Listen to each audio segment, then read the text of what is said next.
प्रिय भावकों, जय श्री कृष्ण। आज मैं आपको भवन में पृथ्वी, जल, अग्नि, वायु और आकाश का सामंजस्य कैसे करेंगे और ये तीनों चीज़ ब्रह्मांड के लिए ज़रूरी है, हमारे शरीर के लिए ज़रूरी है और भवन में भी ये आवश्यक होनी चाहिए, तभी पूर्ण रूप से हमारा भवन बनेगा। अगर इन चीज़ों में से किसी एक चीज़ की कमी, चाहे ब्रह्मांड में हो जाए, चाहे शरीर में हो जाए, चाहे भवन में हो जाए, तो उसके विनाशकारी परिणाम होते हैं। इसलिए इन पांचों तत्वों की सब जगह, तीनों जगह, ब्रह्मांड, शरीर और भवन में आवश्यक रूप से उपस्थिति होनी आवश्यक है। देखिए, पांचों तत्व पृथ्वी, जल, वायु, अग्नि और आकाश, इनकी पूर्ण रूप से उपस्थिति भवन में होनी चाहिए। देखिए, पहला नंबर है पृथ्वी का। देखिए, बिना पृथ्वी के कोई भवन निर्माण हो ही नहीं सकता। पृथ्वी उसके लिए आधार जरूरी है। उस भूखंड में पृथ्वी तत्वों का ज्ञान अच्छी तरह से करना जरूरी है। कैसे पृथ्वी की जांच कैसे करेंगे? मिट्टी की गंध, मिट्टी का रंग और मिट्टी का स्वाद, इनके द्वारा इन गुणों की जांच करने के बाद ही भूखंड का चयन करना चाहिए। और एक और पृथ्वी के बारे में बताया जाता है वास्तुशास्त्र में।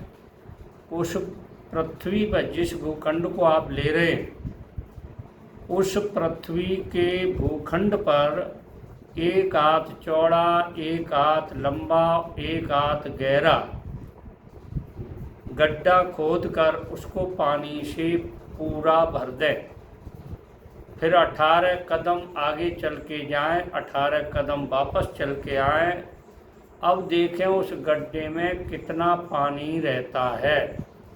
अगर पूर्ण रूप से थोड़ा बहुत कमी करके अगर पानी रहता है तो वो भूखंड आपके लिए अत्यंत उपयोगी है। जितना कम पानी हो रहा है उतना वो कम उपयोगी है। अगर बिल्कुल भी सूख जाता है तो वो भूखंड आपके लिए उपयुक्त नहीं है। अब देखिए, जल। जल के बिना किसी भूखंड में भवन निर्माण की कल्पना नहीं की जा सकती।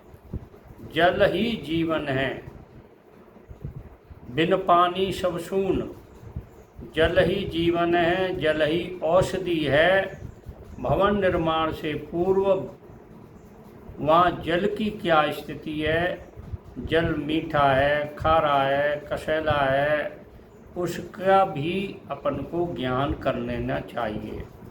और जल जो है जीवन के लिए आवश्यक है, इसलिए भवन के लिए भी जल आवश्यक है और ब्रह्मांड के लिए भी जल आवश्यक है। तो जल का जो स्थान भवन में जो बताया गया है वह है ईशान कोण। पूरब और उत्तर के कोण में जल का स्थान होना चाहिए। अग्नि।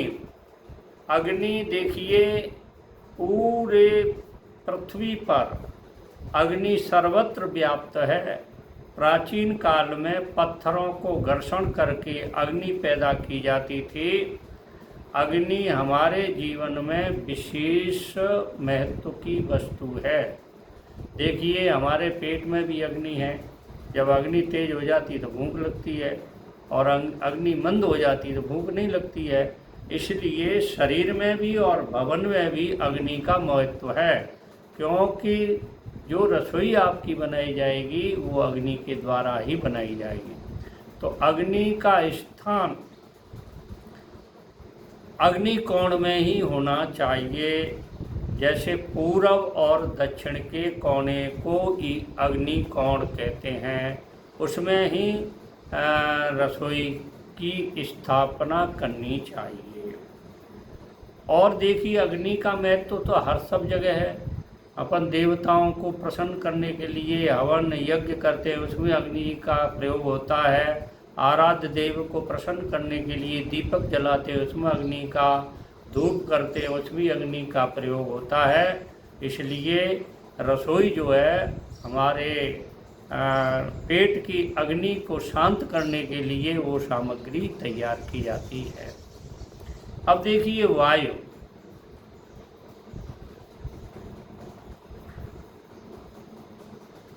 वायु का जो स्थान है वो भवन में अत्यंत आवश्यक है। बिना वायु के हमारा जीवन संभव नहीं है, 1 मिनट के लिए भी संभव नहीं है। इसलिए भवन के वायव्य कोण में, उत्तर और पश्चिम के कोने में वायव्य का कोण माना गया है। इसलिए भवन में वायु की व्यवस्था आना जाना सुचारू रूप से होना चाहिए। बिना वास्तुशास्त्र में वायु के लिए विशेष स्थान दिया गया है। वायु से हमारा स्वास्थ्य भी सही रहता है, स्वास्थ्य गड़बड़ भी होता है बिना वायु के। इसलिए वायु की समुचित व्यवस्था होनी चाहिए आने और जाने की, प्राकृतिक वायु की। अब देखिए आकाश। आकाश का मतलब है खाली जगह। खाली स्थान मकान में ज़रूर होना चाहिए। खाली का मतलब है जो भवन में आप कमरे वगैरह बना रहे हैं उनकी ऊंचाई अनुपात में होनी चाहिए और आकाश का संतुलन बना रहना चाहिए। जिस घर में आकाश का संतुलन नहीं होता है उस घर में भूत प्रेत पिशाच और मानसिक रोग पैदा हो जाते हैं। देखिए मैंने आपको ये भवन संबंधी जानकारी दी है। अगर आपको ये जानकारी अच्छी लगी हो तो मेरे प्रोग्राम को लगातार देखते रहें। कब कौन सी जानकारी आपके काम में आ जाए तो मेरे जो नए जुड़े हुए हैं भाविक वो मेरे चैनल को सब्सक्राइब करें और दूसरे लाइक करें, शेयर करें। जय श्री कृष्ण।